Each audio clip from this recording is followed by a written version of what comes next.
8월 16일 토요일 큐티입니다. 제목 세대를 넘어선 책임, 각 사람의 회개를 부르신 하나님.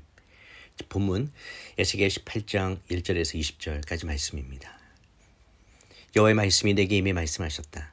말씀하시기를 너희가 이스라엘 땅에 대해 이 속담을 인용하는데 도대체 무슨 뜻이냐?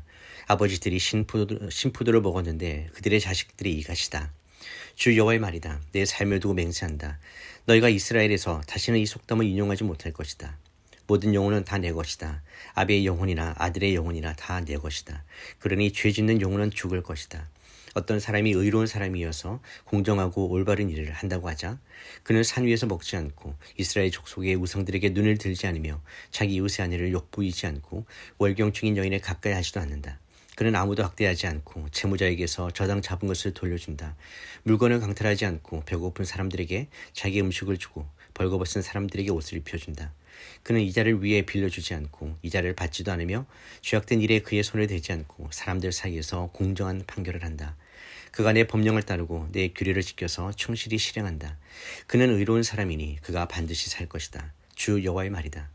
그에게 폭력적인 아들이 있고 그 아들이 피 흘리게 하는 사람으로서 악한 일을 행한다고 하자. 그는 이러한 선한 일은 하나도 하지 않고 산 위에서 먹고 자기 이웃의 아내를 욕보인다. 그는 가난한 사람들과 궁핍한 사람들을 학대하고 물건을 강탈한다.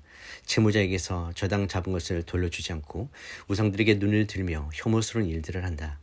그는 이자를 위해 빌려주고 이자를 받는다. 그런 사람이 살겠느냐? 그는 살지 못할 것이다.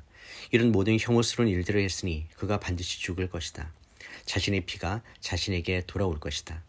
그러나 그가 아들을 낳았다고 하자 자기 아버지가 저지른 모든 죄들을 그의 아들이 보고 두려워하며 그렇게 하지 않았다고 하자 그 아들은 산 위에서 먹지 않고 이스라엘 족속의 우상들에게 눈을 들지 않으며 자기 이웃의 아내를 욕보이지 않고 아무도 학대하지 않고 채무자에게서 저당을 잡지 않고 물건을 강탈하지 않고 배고픈 사람들에게 자신의 음식을 주고 벌거벗은 사람들에게 옷을 입혀 주었다고 하자. 그는 가난한 사람에게 그의 손을 대지 않고 이자나 폭리를 받지 않으며 규례를 지키고 내 법령을 따랐다고 하자. 그는 자기 아버지의 죄로 인해 죽지 않고 반드시 살 것이다. 그러나 그의 아버지는 착취를 하고 자기 형제를 강탈하고 자기 동족들 가운데서 선하지 않은 일을 했기 때문에 자기 죄로 인해 죽을 것이다. 그러나 너희는 말한다. 아들이 왜 아버지의 죄를 감당하지 않느냐고. 하지만 그 아들이 공정하고 올바른 일을 했고 내 모든 법령을 지키고 행했으니 그는 반드시 살 것이다. 죄 짓는 사람 그가 죽을 것이다. 아들이 자기 아버지의 죄를 감당하지 않을 것이고 아버지가 자기 아들의 죄를 담당하지 않을 것이다. 의인의 의로움이 자기에게 돌아갈 것이고 악인의 사악함이 자기에게 돌아갈 것이다. 본문 요약입니다. 이스라엘 백성 사이에서 아버지가 신포도를 먹었더니 아들의 이가 시다는 덕담이 퍼지고 있었습니다. 이 말은 조상들의 죄 때문에 자신들이 고통받고 있다는 의미였습니다. 그러나 하나님은 이 속담을 부정하시며 각 사람이 자기 죄에 대해 책임을 진다고 말씀하십니다. 의인은 살고 악인은 죽는다는 하나님의 공의는 개인에 따라 적용됩니다. 하나님은 사람의 본성과 가문이 아닌 각 사람의 삶과 선택에 따라 심판하신다는 진리를 강조하십니다. 첫 번째 묵상입니다. 에스겔 18장은 하나님의 정의와 자비가 어떻게 한 개인에게 적용되는지를 매우 구체적으로 설명하는 말씀입니다.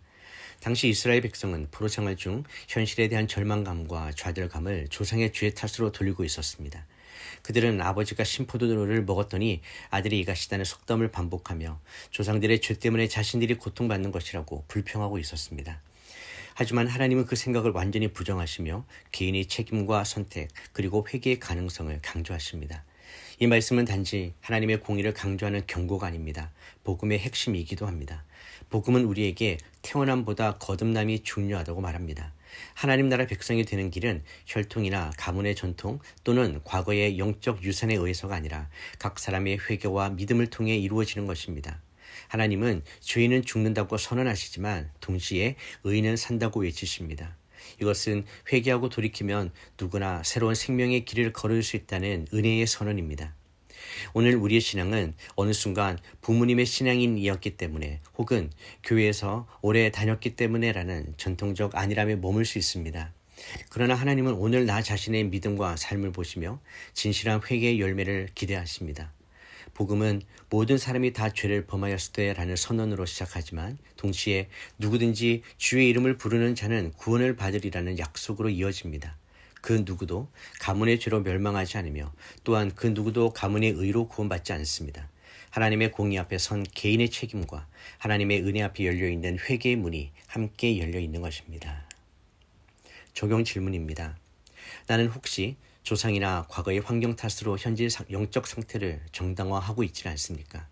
오늘 하나님 앞에서 나 자신이 회개하고 돌이켜야 할 부분은 무엇입니까? 두 번째 묵상입니다. 본문은 죄와 책임에 대한 하나님의 원칙을 매우 구체적으로 설명합니다. 의로운 아버지가 악한 아들을 낳을 수도 있고 악한 아버지에게서 의로운 아들이 태어날 수도 있다고 하나님은 말씀하십니다. 이것은 매우 도전적인 메시지입니다. 우리는 가정의 영향력이 매우 크다고 느끼며 살아가지만 하나님은 그 영향력보다 더 큰 은혜의 자유가 존재한다고 말씀하십니다. 즉 하나님 안에서는 누구든지 가문의 죄를 끊고 새로운 생명의 길을 걸을 수 있습니다. 이것은 하나님 나라의 큰 원칙 중 하나입니다. 하나님 나라는 혈통이나 세습이 아닌 은혜와 회개로 계승되는 나라입니다. 예수님도 요한복음에서 아브라함의 자손이라 말하지 말라고 말씀하시며 진정한 하나님의 자녀는 하나님의 말씀을 따르는 자들이라고 선포하셨습니다. 복음은 우리가 누구에게서 태어났는지가 아니라 누구에게 속하여 살아가느냐를 묻습니다. 또한 본문은 불의한 아버지에게서 의로운 아들이 날 수 있다고 말하며 하나님의 은혜의 가능성을 열어둡니다. 죄악이 깊은 가문에서도 하나님은 의로운 자를 일으키실 수 있습니다. 이 말씀은 오늘 우리의 가정, 교회, 지역사회에 큰 소망을 줍니다. 우리가 과거에 어떤 영적 어둠 안에 있었든지 하나님의 말씀 앞에 바르게 서는 자는 반드시 살리라는 선언, 이것은 회복의 선언입니다. 복음은 세대 간의 저주를 끊습니다. 예수 그리스도는 모든 죄의 고리를 자기 몸에 짊어지셨고 십자가에서 그 연결 고리를 끊으셨습니다. 따라서 그리스도 안에 있는 자는 새로운 피조물이며 옛것은 지나갔고 새것이 되었습니다. 이제 우리는 어떤 과거의 배경보다 하나님의 말씀을 따르는 현재의 순종과 믿음으로 구원의 길을 걷게 됩니다. 적용 질문입니다. 나는 과거의 상처, 가정의 역사, 실패의 기억에 묶여 있지는 않습니까? 하나님의 은혜 아래서 새로운 순종과 믿음의 선택을 오늘 시작하시겠습니까? 기도하겠습니다. 공의로우시며 은혜로우신 하나님 아버지, 오늘도 저희를 진리 가운데 세우시기 위해 말씀하시는 그 주님의 음성에 귀 기울이게 하시니 감사드립니다. 조상들의 죄 때문에 고통받는다고 불평하던 이스라엘의 마음처럼 저희도 때때로 환경을 탓하고 과거를 핑계 삼아 하나님 앞에서의 현재 책임을 피하려 했음을 고백합니다. 주님, 저희의 불순종과 핑계로부터 돌이키게 하여 주시옵소서. 오늘 말씀을 통해 저희는 한 사람 한 사람의 삶이 하나님 앞에서 얼마나 중요한지를 다시 깨닫습니다. 의로운 사람은 반드시 살 것이며 악한 사람은 그 죄로 인해 죽으리라는 이 말씀 앞에서 각자의 삶과 선택, 믿음과 순종을 돌아보게 하여 주시옵소서. 회개할 기회를 주시는 주님의 인자하심을 잊지 않게 하시고 과거보다 오늘의 믿음이 더 중요하다는 사실을 마음에 새기게 하여 주시옵소서. 우리의 죄를 짊어지시고 십자가에서 공의와 사랑을 동시에 이루신 예수님, 이제 더 이상 가문의 죄나 과거의 상처, 환경의 한계에 묶이지 않고 하나님의 말씀과 성령의 인도하심에 따라 살아가는 새 피조물로 살게 하여 주시옵소서. 십자가 안에서 모든 세대의 저주는 끊어졌고 새 생명의 계보가 시작되었음을 믿음으로 선포합니다. 저희도 그 계보 위에 서 있는 줄로 믿사오니 거룩하게 살아가게 하여 주시옵소서. 성령님, 오늘 제 안에 변명과 피해 의식을 거두어 주시고 나 자신이 회개하고 순종함으로 가정의 역사, 교회의 방향, 사회의 흐름을 변화시킬 수 있다는 믿음을 더하여 주시옵소서.